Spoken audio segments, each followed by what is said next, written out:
Hello, Narnach here. Welcome back to Path of Exile. We're playing in the Incursion League as a solo self-found hardcore Arc trapper. Today we're gonna run the Incursion. We just started on Act 5 and we have already completed all the requirements. So first time we're running it in the hideout. I'm expecting it to work just like encountering Alpha in the wild. So from the entrance we have a number of interesting rooms, a number of not so interesting rooms. Warehouses would be helpful, splinter research room, sparring room, Doriani's Institute. There's 2 dead rooms here that don't have any bosses in them. Armory, treasury, jewelry shop. So I think from the entrance, if we go to the sparring, to the warehouse, then to the sparring room, and then from the tunnels we can go to the left here, and then we can just backtrack. Doriani's Splinter Research, backtrack a little bit and then do Cultivar and Sacrifice and then finish up with the Apex. Seems like a relatively straightforward-ish room. And indeed, it spawns like I had expected it to. So it just barely fits in this nice little corner of the map. Upside is I don't have to go back to town each time like you would when encountering her in the wild. So there's a new microtransaction, Automaton Arc, and it is actually available in the MTX store. So we're now running around with a slightly corrupted red Arc, and I really like the effect. So I've adjusted the rest of the colors of the build a little bit to just hint a little bit at corruption here. So originally we were going down to the bottom here, because we got some interesting things here like arrow dancing, we got celerity, and we have the thick skin, as well as of course herbalism. But the thing is, we have a couple of skills now that are limited by the amount of intelligence we have available, and we just simply need more int to level up. So what I'm actually gonna do is just spend a point here to get a little bit more int, and then we have a couple extra points here if we need them. And that way we can just keep leveling up those gems we have. Because the original plan was to use a Lapis amulet, which grants, of course, a boatload of intelligence. But well, finding a Karo reward, I must say I do like the speed we get from it more than anything else. And it really just helps us be rather nimble and capable of avoiding all the traps. Let's see, what did I say? We were heading... this was the button, yes. So we were heading to a warehouse, that is to the right hand side. So we already have Alpha's buff up, increased quantity and rarity.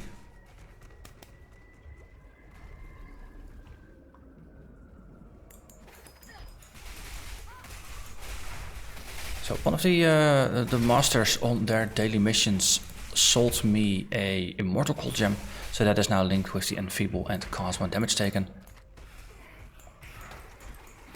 So whenever I take physical damage, or whenever I take enough damage, I will get myself a little bit of a reprieve from taking more physical damage for the time being. Hey, hello there. You want a Vaal trap? I just know it. There you go.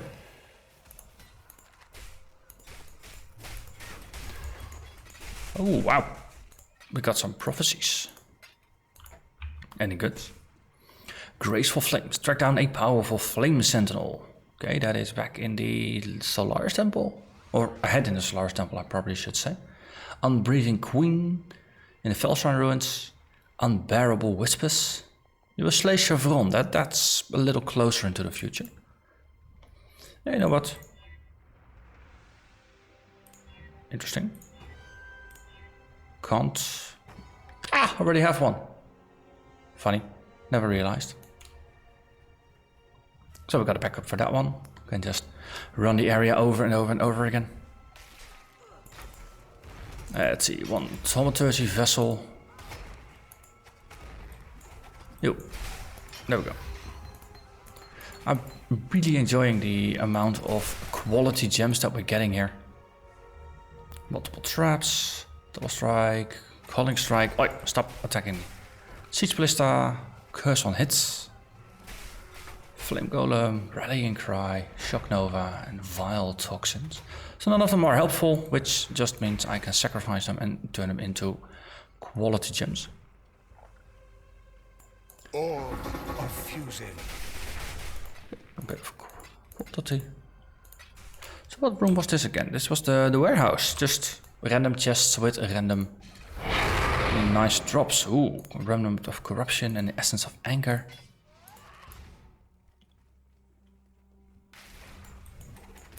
It's just a nice treasure run. Yeah, looks like we cleared out most of the things here. Then it was to the top left.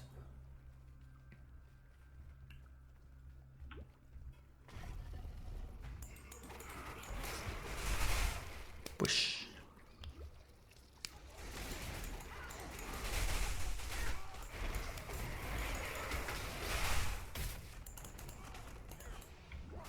And oh, look at it. You are an architect. Well, turn that into past tense? Yes, we will. You were an architect. And that was the first loot run, and it is so convenient being able to just dump everything into the stash.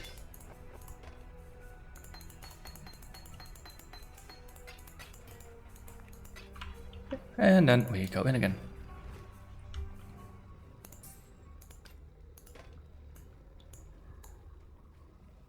Let's see. Oh yeah, another small thing, I upgraded one of the flasks to a Hallowed Life flask, which is larger than the giant ones. And the Stipknight flask now has curse removal, which is something I've been talking about. That at some point you're gonna need curse removal, and I figured no, I had quite some orbs of alteration, so it was time to just try and roll some flasks into some semblance of helpfulness.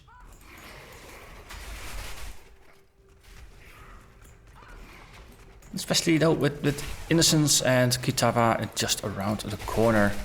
Spending a little bit of time just upgrading your flasks, not a bad idea.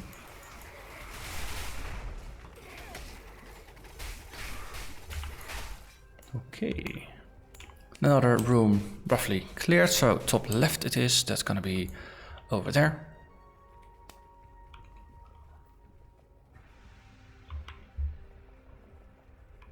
And look at that, all those people just waiting to say hello.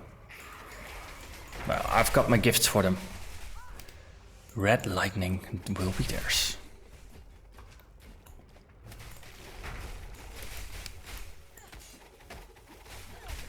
I must say, I definitely feel a lot sturdier now. This was just a way through, right? Yeah, so there's nothing special here, then we might as well just move on. If there's no architect and just random mobs, then meh. Random mobs we can encounter everywhere. And this is not the door I was looking for.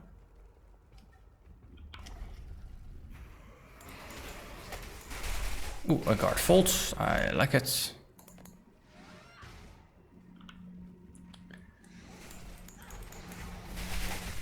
Okay, and then you probably want some traps. Yeah, there we are.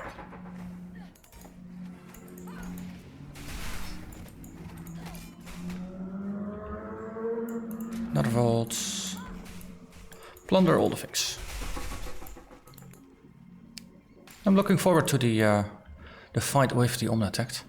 I mean, last time we still had our trap as a regular one without the cluster traps attached to it, and I want to see if cluster traps against bosses is helpful, or whether against boss fights you want to try and just take out cluster traps and replace it with something else that just boosts your single trap damage more, to make it more spiky, so to say. Get more value out of your Vaal skill.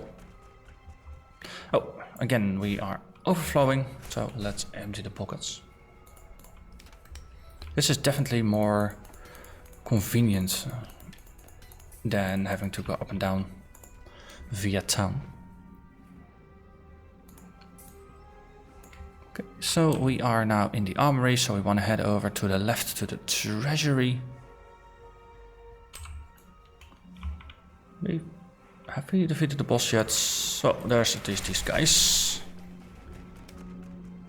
I think this is the way forward. Yeah. Okay, there's a rare in here. Ooh, this looks lucrative. I see gold all over the place.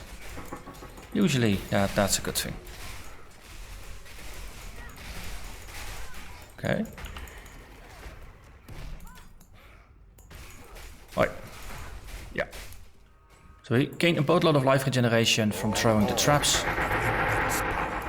And of course, because of the cluster traps, we're throwing quite a lot of traps in a very short time, therefore gaining quite some life regeneration.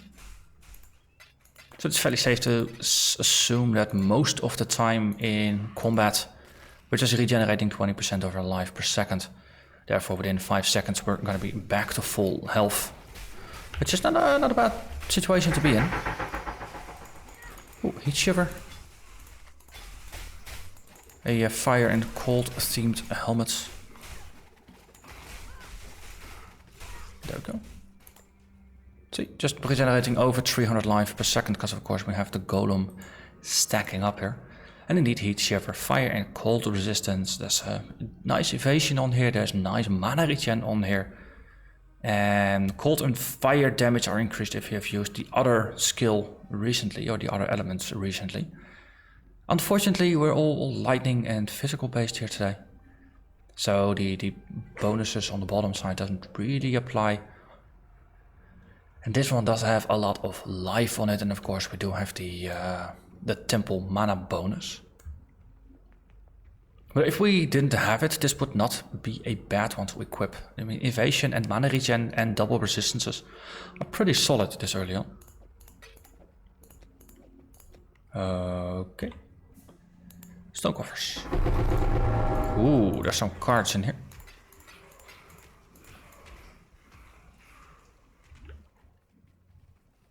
Okay, let's plunder all the things. And of course these are the doors we need to click. They're not the lazy doors from the past. Vaal technology really has just gone a little backwards in time, it seems. I mean, even in the far past they were able to just have doors that automatically opened when you approached. Like modern day doors here. Where did it get lost? When did they devolve into a technically less sophisticated group? Ooh, Jeweler's Workshop, and I spot myself a hallowed life flask here.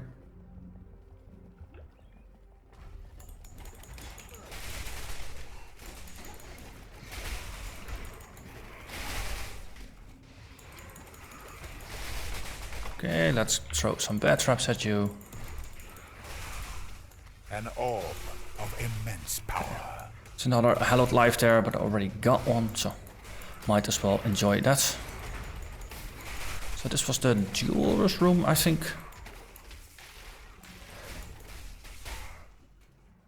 And there's a glittering trove. Ooh. You are dancing through the door. Let's just trap the doorway.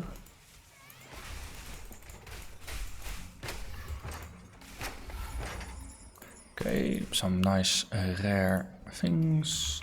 And of course, we're overflowing. Heavy belts. Heavy belts are nice. Okay, and here. Nah, none of them is what I would like.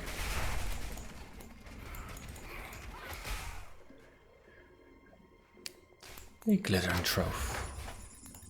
I think we're overflowing now. Yep, we are. Good. Time for more pocket emptying. It is satisfying to just put all the items you find from a single run into your stash.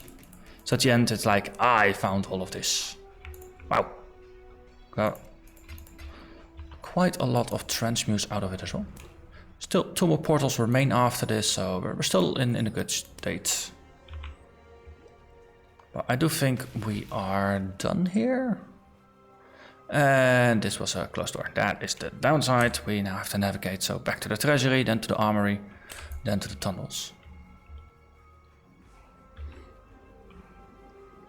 Here I do wish that the map itself was a little more helpful. indicating which is closed, which is open, especially if you factor in the explosives. Because then it just becomes a little easier to see exactly what is happening. Okay, so we now need to go to the tunnels, which is that one.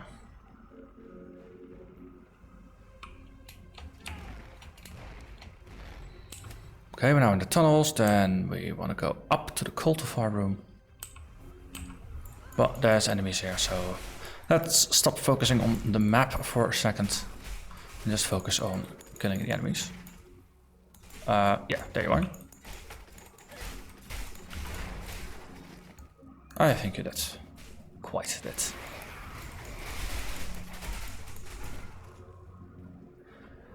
So, all in a day's work.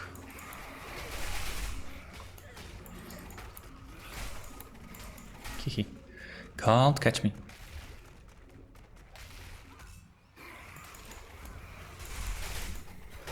What's the nice thing about rares with minions around them? If you manage to hit the minions with your traps, that's fine too. And the rare is gonna get hit. Okay, we don't want to head there, we want to head to the Doriani Institute. But first, there is a boss here.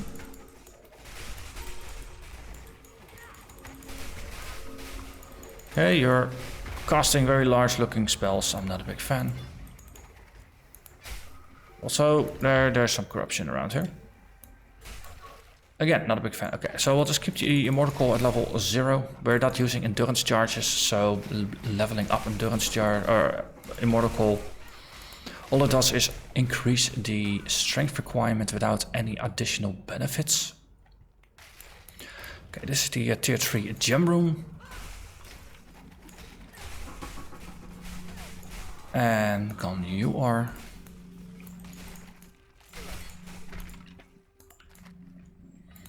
From Tactical Vessel, that even more gems. Vaal, Lightning Strike, Melee Splash, Elemental Quickness, Item Rarity. Fun.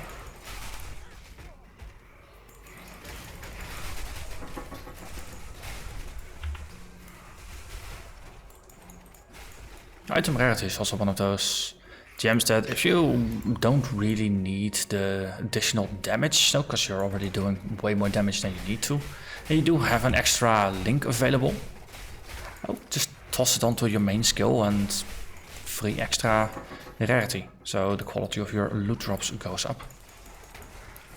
Orb of fusing. Of course, there's all kinds of quirky edge case builds that you can build around it. Was it the southbound gloves, for example, that don't allow you to kill unless you're doing it with burning or against frozen enemies, or there's some kind of edge case. There's a couple of items like that that alter what you could kill. So that way your main skill could actually just be damaging, but if you have just one utility skill that does satisfy those requirements, you can use those to kill. And then you can just toss an item quantity on top of that. Okay, so the Lapidary Lens allows me to corrupt a skill or a support gem, modifying it unpredictably twice, so we double corrupt something. For the fun of it, let's just toss in an arc. I think the main thing here was to allow you to upgrade a level 20 quality gem into something a bit more interesting. Of course, I don't have those. Question is, can I use a corrupted arc, or do I need a fresh one? I think I need a fresh one. Let's buy a fresh one. So we got arc relatively early on. So we get one that is at least leveled up a little bit. That's Spark, that's almost an arc. Level 10. Okay.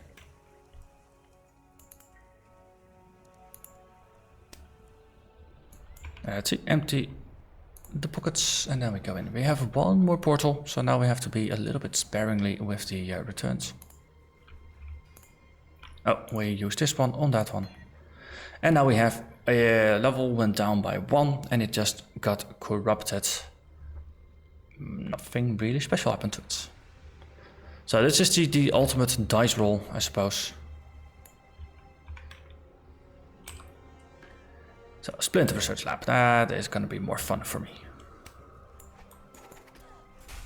Well, some of the altars here, they're more for the power gamers or for the people. No, but that's really do end game builds and that spend way more time on the game than I do.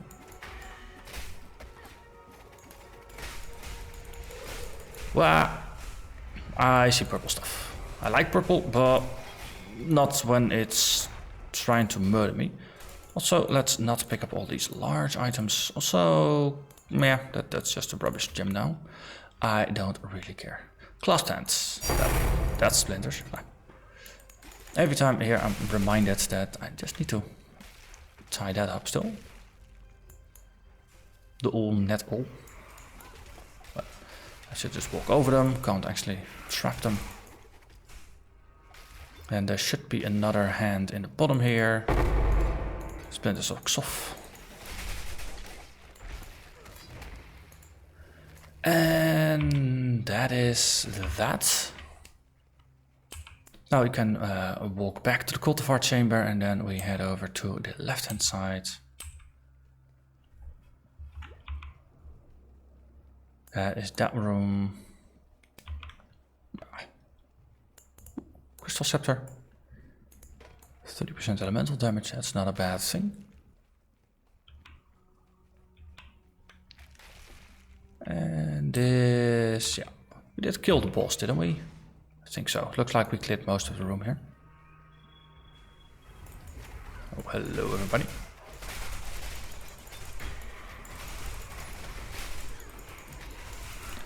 I realize a lot of damage is coming my way, but I don't really have to care because I can regenerate through it quite well. Oh, the luxuries of having high life regeneration. I wonder if you play a Marauder Trapper. Well, you can't of course because of the Saboteur thing. If you play a Saboteur that goes to the Marauder direction on the skill tree. Just rephrasing it there.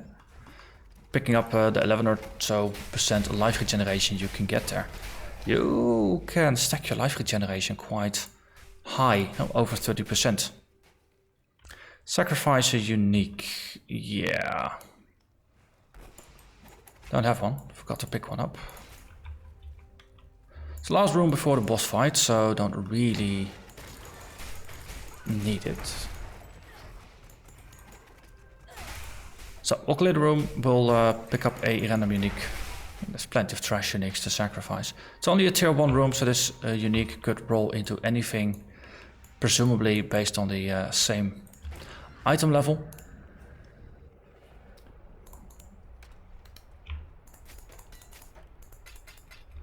So what are we gonna sacrifice? Don't think I'm ever gonna use the Quacholi. Other hand, I think I'm gonna keep the soul catchers for once I have a high level sacrifice, then I can turn them into other flasks. This one, item level 37. That seems like a decent one to just roll into something totally different. What are we gonna sacrifice? We got a Sage Rope. Ooh, that's blah blah blah's cassocks. Sandetta's cassocks. Chance on block to create consecrated ground. Lightning damage added to attacks, that's a bit unfortunate. There's very high chaos resistance on here though, as well as increased light radius. These are not bad ropes. Just littering consecrated ground all over the place, not a bad thing either. Okay, and then Temple of Atzoatl. Time for the Omnitact.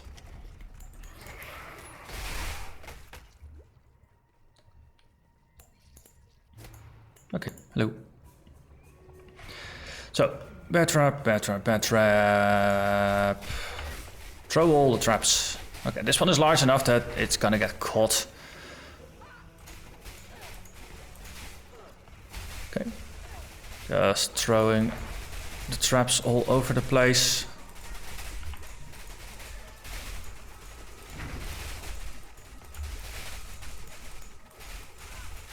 Just trying to kill all the minions.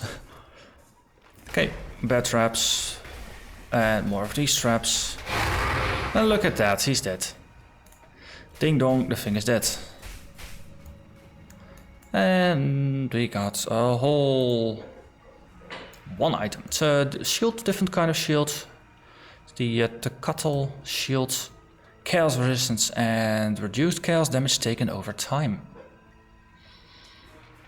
So the mod itself is very useful. I wish it had rolled onto a evasion shield. But of course, that's just another reason to go back in. So, nice mod, not helpful. What does this one do? A triple modifier, and in this case we get 45% increased skill effect duration. That is very nice. So the base is 15, it gets tripled, and that is very, very nice. Oh, another thing I discovered recently. So if you have the advanced tooltips on, the advanced tooltips that you can enable in the UI under advanced mod descriptions. So you get this. And it does show you nicely note prefixes, suffixes and tiers. And it does this also for the item that you are currently using. But it does make it more difficult to compare because there's a lot of visual noise now. And sometimes you just want to see the end result and compare them. So if you hold Control and then click Alt, you actually get the Alt modifier.